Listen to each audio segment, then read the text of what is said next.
To win the game, just remain in the game. Good day, ladies and gentlemen. We are from Gama team, really humbled to present our micro business strategy. First of all, let me introduce our team. My name is Gary as the first speaker, to be followed by my colleagues, Alivia and Felicia. Now, without any further ado, let's deep dive into our analysis. Next slide.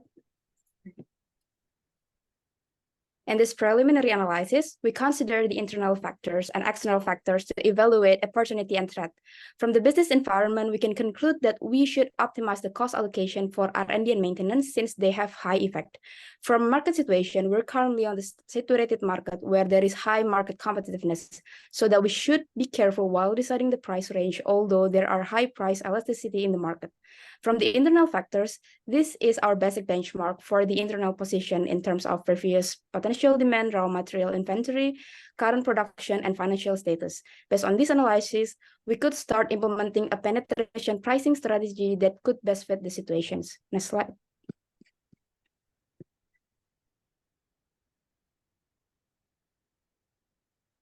In a penetration pricing strategy, we emphasize our spending on R&D and marketing to gain high product image and quality while charging competitive price for consumers.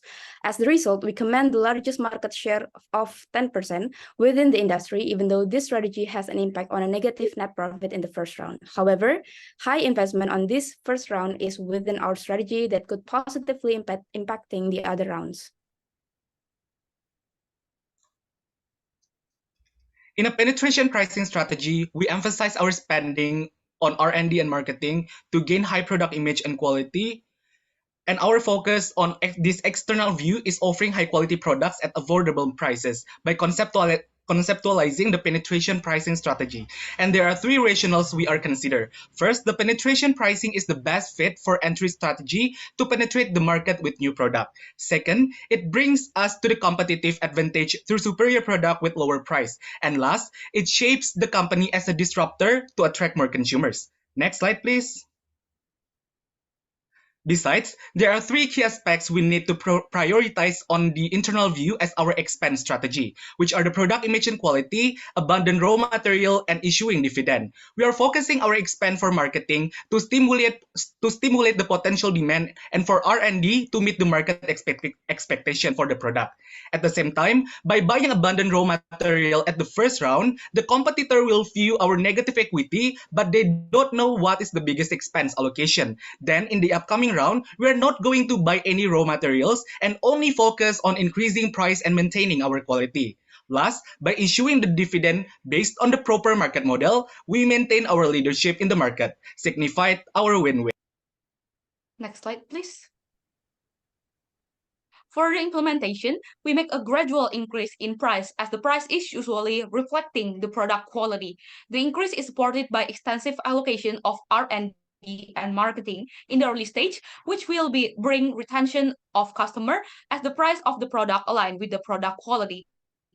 As a result, we got a stable average sales while persist the position in the upper quartile of the market share. That's why we are causing negative net income in the first two rounds and got a surge of net income in the third and fourth round. The reduction of net income during the previous round in the fourth round can be attributed to the issuance of dividends at twice the usual amount in the third round. Despite lacking knowledge of our competitors' specific decisions, our company successfully achieved a net income of $500,000, surpassing all other competitors within our group. This outstanding outcome can be attributed to the effectiveness of our strategic approach. That's all from us. Thank you for your attention, and now we are open to questions. Okay, thank you so much for Gama team. That was marvelous presentation. Okay, maybe we're going to start Q&A section. Do you guys ready? Okay, so you are slowly increasing your price, but I don't see you highlight how is the changes in your market share go in line with this slowly increase in the price. What happened to your market share when you are gradually increasing your price? Okay, thank you for the question. So we gradually increase our price to our aim is to persist the consumer perception about our product, because the gradually increase market price as it is alongside with the product increase in the product quality, and also the product image will bring the market share. And at the first and second round we got 10% market share, and in the third round we got a surge of market share of the 15% market share above, and it is the highest among all competitors. And despite the decrease in the fourth round of the market share, but we maintain to gain stable market price. And the stable here means that we are staying in the above the market share in the above of the industry. So what do you think is the biggest contributor to your ability to maintain your market share or even increase your market share together with a price increase? What would be the greatest contribution in your decisions that helps you to maintain that? Okay, our biggest contributor for the high market share is the balance between expense and our pricing strategy. So in the internal view, we try to make expense strategy to best fit the situations where we try to make a lot of expense in the first and second round, and we're not going to make any expense in the third and the fourth round, while we trying to keep increasing our price within the scalable gap of the market pricing. And then we also try to maintain our product quality and product image, so the market will not so the market will still buy our product in a specific product quality and product image with the same quality, and with the price that not going to increase higher.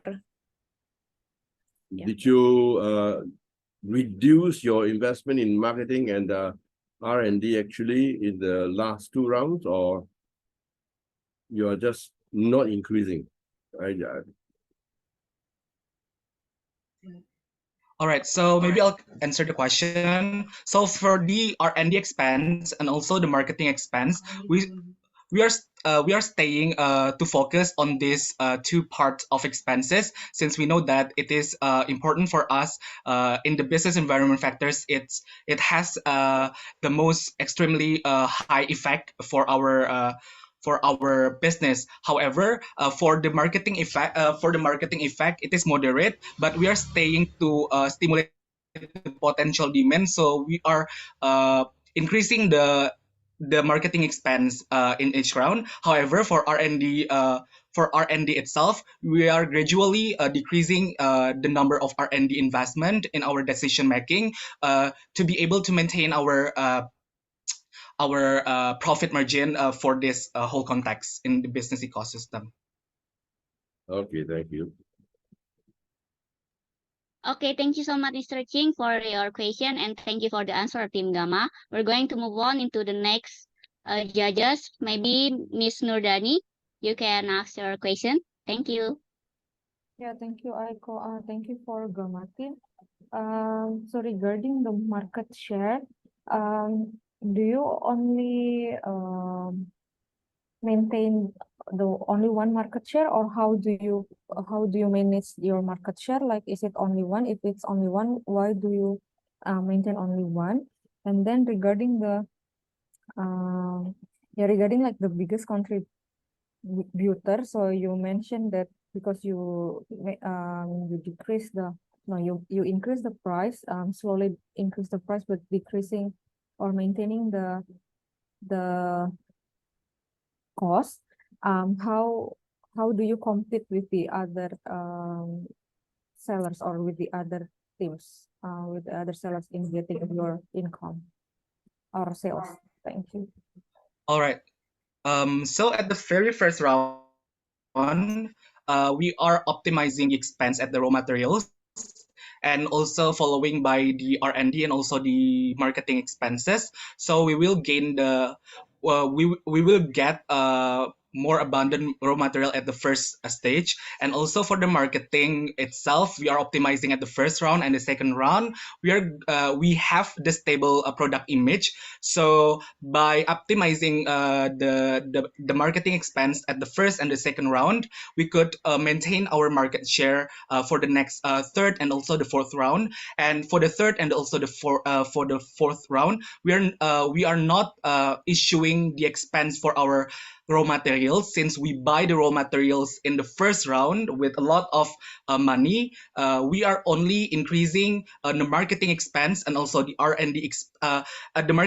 expense at the third round and also the fourth round to maintain our sales. That's how we try to compete with other competitors and also maintain our market share. I hope that answers. Yeah, okay, thank you.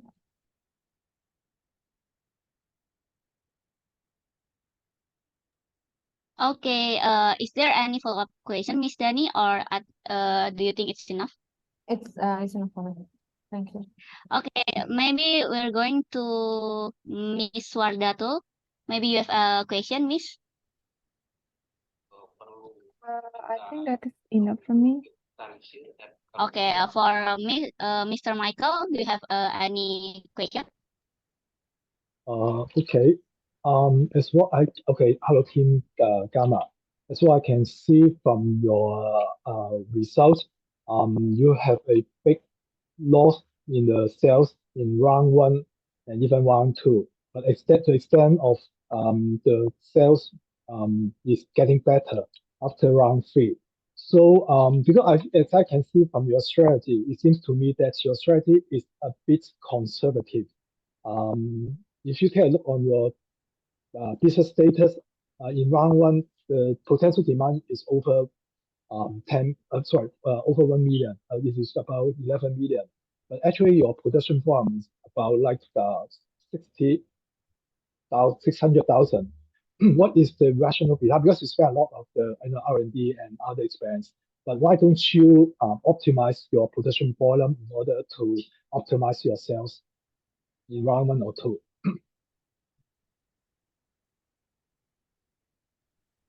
Okay, so the question is, what is our progress on the expense so that we have the fluctuation of potential demand? Yeah, because in round one and two, you have a big miss in the sales, right? In round one, the actual potential demand is 11 million, but actually your production volume is 622,000. And even round two, the potential demand is 900,000, and your production volume is 567,000. And it seems to me that your strategy of allocating the production is a little bit conservative. Just want to know why don't you optimize your production volume in order to increase your sales? Okay, maybe Gama team can Thank you for the answer the last question. So question. we know that after we know that we have increased potential demand in the second round. I'm sorry, It is our team, initial your strategy time is up. to set our price below the industry average to make to pursue the strategy of high quality and low price. And after we realized that the potential demand is high, in the next round we increase. There's a surge in increase in the price, which is the first one is from 6.8 to 7.3, about 0.6 decimal. And Yes. after I think that it is is enough to boost from our the sales, team. because the customer know that Is your we know last that one. our product image and the product quality I'm is fit to the team. to the That's all to price. catch your answer. Okay, thank you. Okay.